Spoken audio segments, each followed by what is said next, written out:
Hey, crafty babes, it's Andrea. I am so excited to talk to you today about my December documenting plans.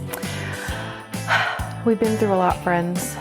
We've seen many iterations of December daily, just alpha style, weekly style, daily style, and my favorite, 25 December faves. So I actually did toy with potentially doing another alpha style. I have always really had fun with that format. I've done it twice, 2014 and then I want to say maybe 2018 or 19. I forget. Anywho, the format that I've done, the theme I've done for the last couple of years has been 25 December faves. And let me just give you a little bit of history about how that started and why I prefer this format right now in this season. I've done the daily thing and, numbering things is really fun and great. It became a little bit difficult to have something every day because usually, back in the day, a few years ago when I was working outside the home and the kids were smaller, I'd have to group a lot of activities together. And for me, that was just difficult. So I would kind of fake it and spread those things out throughout my days within the month of December, but it never really, it just got harder and harder as they got older, that I just don't have the same kind of same memories to capture. So what I decided to do... I'm not sure I understand. Okay, listen, I didn't ask you for any of that. So what I decided to do was I really just wanted to make sure that my December album captured my favorite things about the month. And I had a running list of all the things I wanted to make sure to capture. And this kind of stemmed from something that I like to do during these larger projects is make a shot list, essentially. So I wanted to make sure that I capture certain events, certain activities, certain, things that make the season stand out, right? Like certain things that only happen in December. So I made this list and I'm like, these are all of my favorite things. Why would I not just try to capture all of these things and then just make a page or a layout based on each of these items instead of when the items happened? And that just led to me creating 25 December faves. And my first, I don't have any here I was going to show. I did in a Citrus Twist Life Crafted album. I actually took up 2 albums, I'm pretty sure, that year. But it was so fun because I had a lot more freedom as far as when I did things throughout the month. I just made sure that I captured the specific things. And so it became much easier than trying to capture something every day, because as the kids got older and I started working from home, our days just looked like any other month, other than there's decorations up and sometimes we're doing Christmassy or December activities. But for me, I really just wanted to make sure I honed in on the things that I love so much about what December represents. That is how 25 December Faves was born. Last year, I attempted to make a junk journal out of a Heidi Swap Storyline Chapters notebook, and it was a total disaster. I ended up hating it. I hated creating in it, and I ended up taking it apart and putting the pages back into a more stable situation. So I have decided not to try that again. And as much as I love that size and format for my regular everyday documenting, I do like to do something different each year. But I also know the importance of staying within a format that I'm comfortable with. So that's the mistake I made last year, was even though I was comfortable in that size and format, I was uncomfortable in a junk journal type of situation where there were pages that were different sizes and a lot of inserted determined colors. You know, when you opened up the book, it was like, this is what you have to work with. And that I could not make that work for myself. So, we talked about the theme, 25 December Faves. The format that I'm going to use in 2021 is my Fringe notebook. This, you guys, I love this size. It is 9 3/4 tall by 7 inches wide. So 6 by 8 essentially, 6 by 8 pockets essentially fit into this format. And so it's basically my Unpocket Pages version of a 6 by 8 album for this year. I already did start the cover because if you guys recognize this is from issue number 21, my article. I was so blessed to be able to use Citrus Twist Kits as my sponsor for the article in issue 21, and I got to use their Merry and Bright kit. So basically I piled on a bunch of their ephemera, and then I used some papers from issue 21. The colors just were perfect together. And so what I'm excited about with this format is being able to do essentially, 6 by 8 pages with room for like embellishing on the outside and letting things hang off of the edges and not being tied to putting things inside of pockets. And I like the fact that I can everything's just in here. I don't have to worry about punching holes in things or doing tip-ins, or if I want to add, what are some things we normally like to add into our December dailies, like our Starbucks gift bag or wrapping paper, that kind of thing. I can still do all of that on a blank page. There's nothing stopping me from, punching a couple of extra holes and, placing something in here to wrap it around the coils, or even just, washi taping something down here on the edge, or just maybe, this is the year I don't get crazy and include all of those kinds of things, but there's always a way to insert that kind of stuff. So for me, I just kind of wanted everything to be condensed into one book. Now, there's no way that I'm going to fill all of these pages. So my goal is probably to rip about half of these pages out to leave room for some chunk and some bulk once it gets pretty big. Because as you can see in a normal, this is a 2020 notebook, and it's probably only halfway full. This is probably, maybe a third. Maybe this is a third of the pages left, and it's already pretty chunky, which is cool. I like it. I like things kind of sticking off the edges, and I'm totally cool with that. So that is the story behind why I'm using the Fringe notebook. Now, if you have questions about these, I get a lot of questions about the Fringe notebooks. I usually find them at HomeGoods or Marshall's. I still have the tag on this one. They're usually $6.99. You just go over to their stationery and journals section, and there's always going to be a lot. There's usually a lot to choose from. I just pick a few, and I like that the paper it's not a bright white, but it's not a cream. Some of them do have a little bit deeper of a cream, but I just it's got lines already. If I had to journal anywhere on my pages, I've got lines built in. It helps me keep things straight. And again, the 4x6 or the 6x8, I can fit 4 3x4 cards. If you open up, the spread, you definitely have room. It is not lacking in space.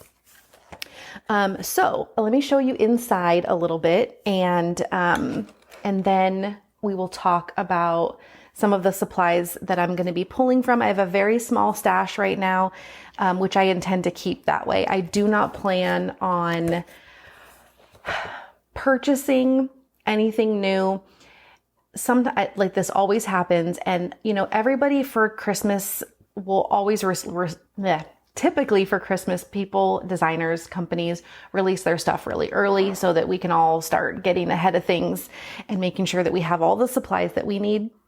And then there's a couple of digital designers that I really like that tend to put their stuff out a little bit closer to Christmas. And I typically swear that I'm not going to buy anymore, but then I always at least pick up a couple of things because their designs are usually my favorites. So, okay. So when you first open the book, I feel like I'm a kindergarten teacher, showing the book to the children. I have made myself, now I do this last year? The first year that I did 25 December Faves, I used a traveler's notebook sized insert from In a Creative Bubble and digitally input my own little check boxes and made my own list. And then I inserted that. But this year I made my own to fit the exact dimensions of the Fringe notebook, and I just designed my own page. So this is my 25 December Faves, and then I'm going to hand write these in, which I'm excited about. I'm probably going to do that when I share with you guys a process video. You've seen this if you follow me on Instagram. This is a hexie page that I created using the hexies from Kelly Bangs that she made specifically, exclusively for issue number 21. So this was really fun because I just pulled out all of the fun die cuts because obviously the colors all matched, and just tried to put colors together, put the same color die cut on the hexie. And then I actually made a ton of mistakes stamp wise with this one because I was getting too cute and it did not turn out good. So I have covered up quite a bit on that page. And then what I like to make opening pages as kind of warm up pages. So for me, when I start a brand new notebook or I start a brand new album, I get real timid with that first blank page, thinking that it has to be the most important page and it has to say something. And so I usually start it either with a list like this. I know that Allie starts her stuff with her reason why. And so that's a great place to start because it just kind of gets you in the mood for crafting about Christmas. So I like to just do these photo lists, kind of almost meaningless pages that just kind of get you utilizing the supplies and kind of get you in the groove. That's why I call them warm up pages, because they just kind of help you warm up to crafting. And then this is my other kind of warm up page that I did. This is using some Mix and a Mingle from Kelly Bangs. Now this was available in her shop, and I just used a specific kind of color thing. I really wanted to go with the pink and red with little pops of the mint. And I guess that's kind of like a mustardy gold. I don't know what color we're calling that, but it's really pretty.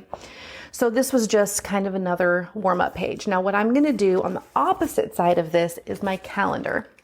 I'm not, again, doing my pages by day, but what I do like to do is include a calendar because I still like to memory keep the things that might have happened on a certain day. So I made my own December calendar that's the exact size for the Fringe notebook. And I just made it blank so that when I am either planning stuff out, if I know that we are going to be at my in-laws on Christmas Eve, I can write that there. If Gibson and his girlfriend came over for dinner one night, even if it's not Christmas related, then I can write that in.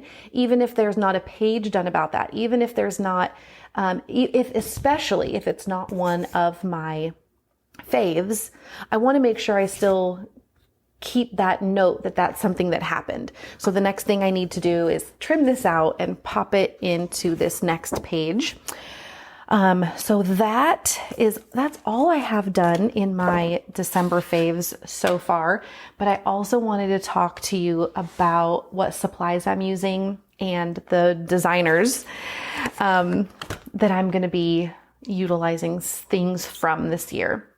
Currently, I'm keeping everything on this wide white cart from Michael's.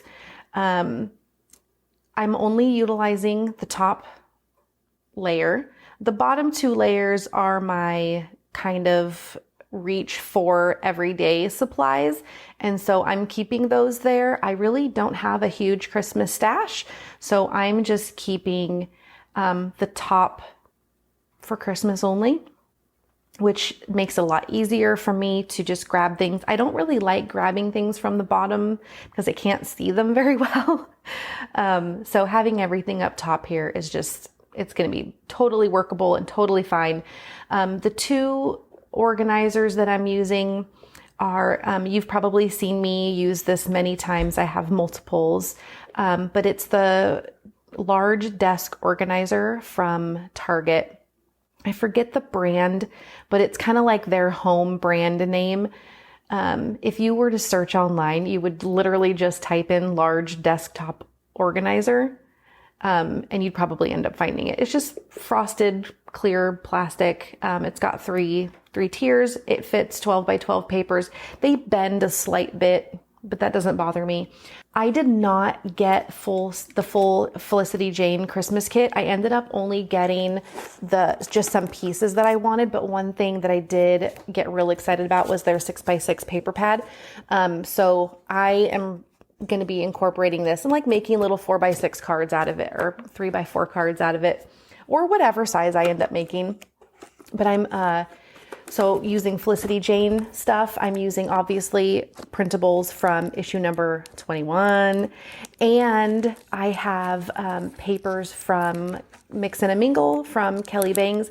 Plus I actually have quite a bit of older stuff. So every year after I'm done with the album, I will decide what papers I really want to keep. And then I just end up putting them in like my Christmas box, and then I'll reassess if I still like that paper, if I still like that pattern, or if those are the colors that I want to use for the following year. So I just have a couple of crate paper things left over. I'm not going to show you everything. But then I have stamps, and I'm really excited about these. So I have the Merry and Bright from Citrus Twist. Obviously, the holiday faves from issue 21. I have a couple of old Kelly Perky stamps that I have kind of like tore apart, so I'm not going to show you because there's just a lot missing. And then I have a bunch of Carrie Bradford stamps because, listen, let's just be real. I love everything that Carrie makes. In general, I'm going to be using Carrie Bradford stamps. Just one of these is from this year. Several of them are from last year. And then I think even a couple of these are from the year before.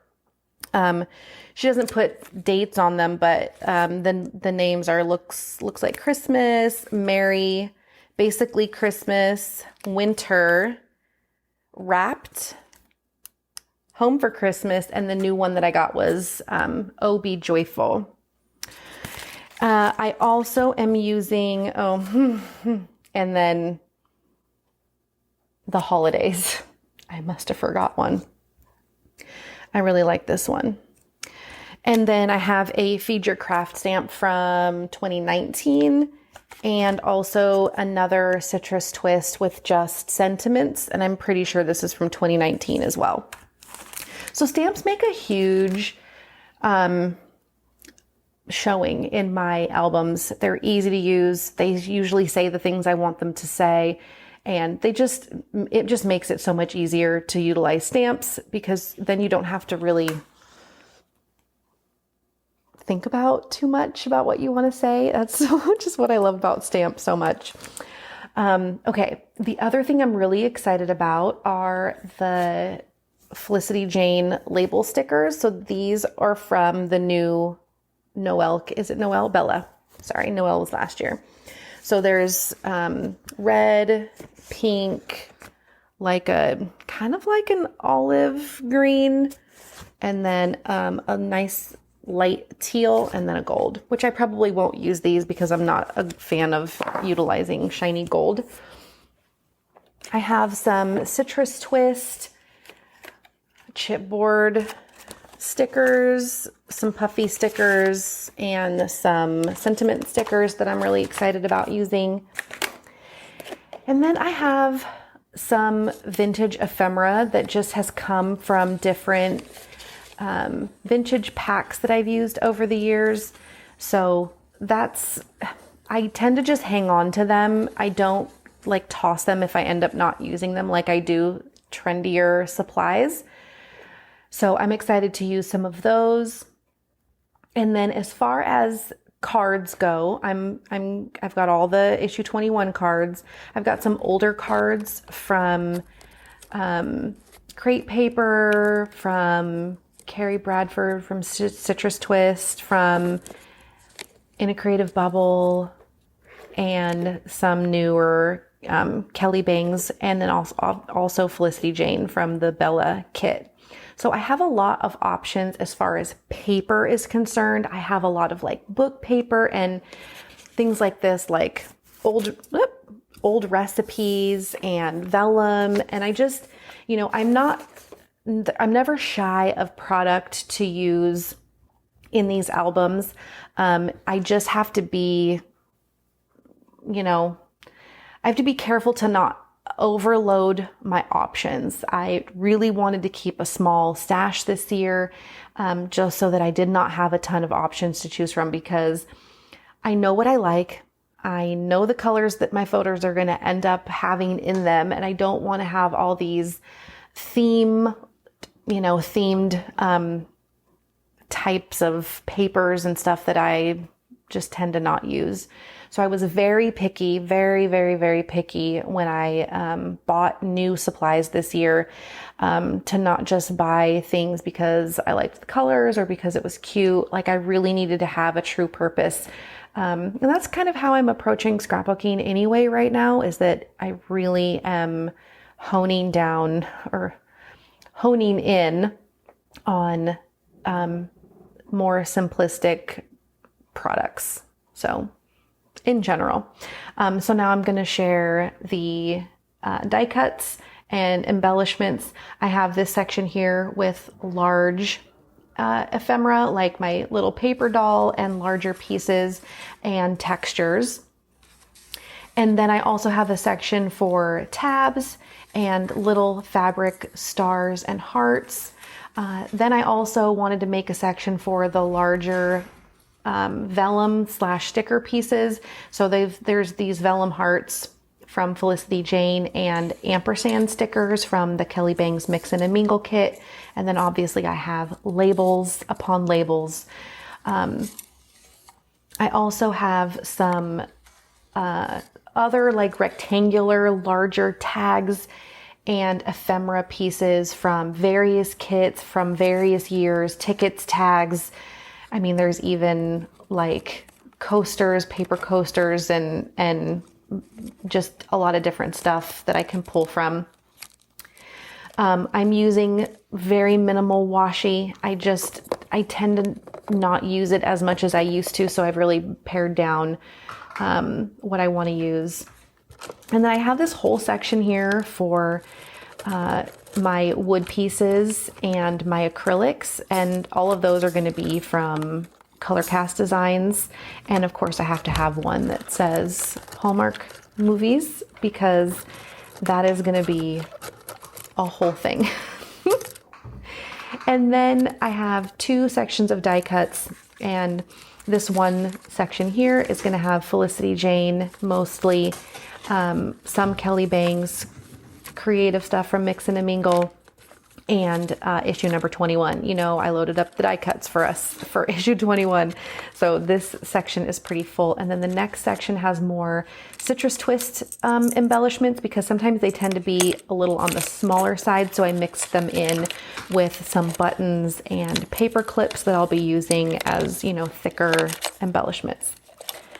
So that is everything that I am doing, using, starting with. And I wanted to talk a little bit about my expectations and my process for working through a month's worth of, memories. So my expectations for myself are always that I finish this project. This is not a project that I allow myself to put off until later. I've always finished this project. And for me, it's just one of those things that I love to see till the end. It's just, there's nothing wrong with loving Christmas and loving December and wanting to make sure that this is a project that gets finished. But I don't want anybody else to feel that same kind of pressure. I don't put that kind of pressure on myself for like any other projects, really. It's just that I want to make sure that this one gets finished. So, another expectation I have is that I will never be able to work on this project every day. I can't work on any crafting project every day. So for me, the process that I use goes along with making sure that I can meet my goals and meet my own expectations. So I will work on this project in chunks, sort of like I do now, where I'm going to capture memories regularly. And when we do certain things, or when I want to take pictures of certain aspects, or when I have hot chocolate and I want to make sure I get a picture of that, I'm doing that regularly. But as far as having photos sitting at my desk and creating, that's most likely only going to happen on the weekends, which is just kind of still how things get done. I think just from the many, many, many years of having a full-time job outside of the home, where my evenings and weekends were, like I would be dying to get home and craft. I still, in a way, build up that anticipation all week of wanting to craft. And like, I have time. I could easily sit and craft at any point of the day, in between my work tasks and home tasks and things like that. But for whatever reason, I really like that build up, and I like to just kind of bottle all of that creativity up. And then Saturday morning comes and I'm just like with creativity. And for whatever reason, that really works for me. But that may not work for you. So if in order to keep up with a project like this, you have to do something every day, every other day, work on a little piece of it here and there. Like, you need to know what your own abilities are as far as, timing and things like that. So, but this is just what has worked for me. So essentially I am working on the project all week because I'm also spending the week, editing the photos. So I will use my, my like evenings in front of the TV. I'll use that time to cull through any photos through the day, or that I've taken in the last couple of days, and I will make sure that they get edited. I edit them right there on my phone in Lightroom. And then I will get them saved, and I'll get them onto my Google Photos drive and get them organized, and just get them in there. And then typically what I'm going to do is on a Friday evening, or sometime, toward the end of the week, I'm going to start putting those photos into my templates. What I'm going to do, I'm going to stick with one or two sizes. So typically right now in my weekly memory keeping, I'm printing things in 4 different sizes. I'm printing large photos, for like using on one single page. I'm printing 3x4s. I'm printing my smaller version of a 3x4. It's still a 3x4 ratio, but it's more like 2x3 for just throwing a number out there. It's a close measurement. And I'm printing 2x2 squares. So what the photo is depends on what size it gets printed. And I have that all worked out in my head. And it's just kind of like I'll print some photos, I'll print multiple sizes too, just so that when I get to the scrapbooking, I have options. But for December, I'm going to stick with just the large photos that are going to be the exact size of a Fringe notebook page and 3x4s. Unless it is something that truly is a square photo, like an album cover, like I love to do album covers for my, I love to do album covers to talk about what music, or yeah, I guess movie posters or movies are going to be like more of a rectangle size. So, but for the most part, any photo that I take is going to be taken as a 3:4 ratio, and then is going to either be printed with the large size or the 3:4 size, because I just want to try to keep it simple. So that's another recommendation that I'm going to have, is just know what sizes you're going to print things so that you can maybe make yourself a template, whatever, however you print your photos. It's just going to be so much easier to know what size everything is going to be beforehand. So for me, I'm keeping it simple, 2 sizes. And so I'm going to start every weekend off basically with a whole batch of photos. So I will typically work on that on either Friday night or first thing early Saturday morning. I'll put my template together. I'll get my photos printed. I print at home. Everything gets done like ASAP as soon as I want them, instantly.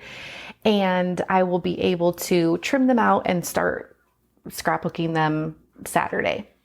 And I can continue on Sunday, depending on how much creative energy I have left. But my goal would always be to get as much of those photos created or documented in my album as possible. That would always be the goal, so that when I start the next week, I don't have a ton of overlap. Like I don't have a ton of photos still left so that I'm like constantly adding onto the pile. You know, I'm trying to like work my way through the batch each weekend.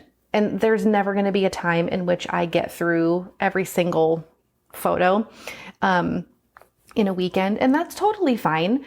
Then it just kind of helps me create sort of a rhythm so that I know, you know, how much time I have, how much energy I have. Then I can work on certain events or whatever. I can, if I don't have a ton of creative energy, maybe I just might take that one picture of my hot chocolate and just do one little page, you know, and make it simple. But if it's like Christmas Eve and it's toward the end of the month and I'm losing steam, I might make that page really simple and just do a collage, like a grid situation, and just add some embellishments and stamps, call it a day. You know, so kind of like figuring out my own creative expectations.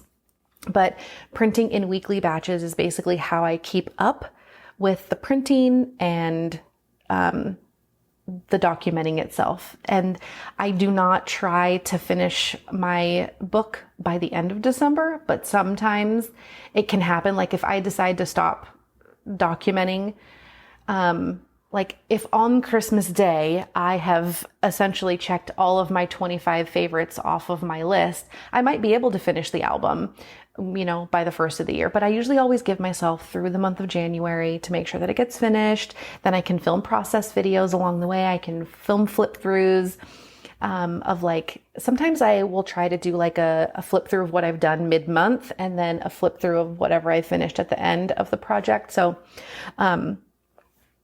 just giving myself like an easy set of expectations, low rules, low pressure, and just making sure that I get and capture the things that I want to have happen this year. It's a very different year. Gibson doesn't live here. I'm not going to cry. So trying to make a plan with him and working around his girlfriend and her family, and you know, there's just some differences this year, and just gonna try to plan everything as much as possible without getting myself too, you know, rigid. Just gonna let things happen as they happen. But yeah, things are just gonna look a little bit different. So my list might be a little different this year. So it might have a couple of things on it that have been on it for years that maybe now that our family looks a tiny bit different, then maybe my list will look a little bit different. So I'm kind of excited. Oh, another thing I'm really excited about. I know that I said about the holiday movie or the Hallmark movies. I'm putting it up here because I don't want to show you this, but I know you've seen this because you all have the magazine. But I'm excited about getting my list of movies. This was a printable within issue number 21. So all of my crafty babes obviously have received this. If you're watching this as a non-crafty babe after this video goes public on my YouTube channel, this is still available. If you wanted to come and hang with the issue number 21 printables, this will be one of them. So I made this last year and really loved making notes of all of my favorite Hallmark movies, because last year was the year in which I began watching Hallmark movies. I never watched them before, and I always kind of, like, I'm gonna be honest, I kind of secretly, silently judged y'all for loving these movies, but now I get it. I totally get it. I just didn't get it before. I did not understand. Now I understand. So anyway, that is gonna wrap it up for me. I feel like I've talked for a really long time. I hope that you feel inspired, that you don't feel overwhelmed. I never want this project to feel overwhelming for people, but I know that that's just it's just a natural feeling for a project that has this kind of buildup and anticipation. So there's so much to it, but we can make it really, really simple. And if you have not yet checked out my podcast, go ahead and listen to my December documenting podcast. It is live. No, it's not live. It's been published. My podcast is called the Retro Hip Podcast, and it is available wherever you like to download your podcasts. So that has a history of what December documenting I've done. And I'm giving you all kinds of fun tips that I didn't even discuss some of them here, but that's just another little tidbit of input if you need a little bit of extra help and encouragement for your December documenting. And if you wanted to see any of my past documenting or any of my past December albums or projects, head over to my YouTube channel. There is an entire December playlist that has, like, starting from 2014, I've done flip throughs / process videos for like a ton of December projects. So go check that out as well if you need a little bit more of Dre in your life. And thank you so much for being here. Thank you for being a crafty babe. If you are one, I will talk to you soon. Bye.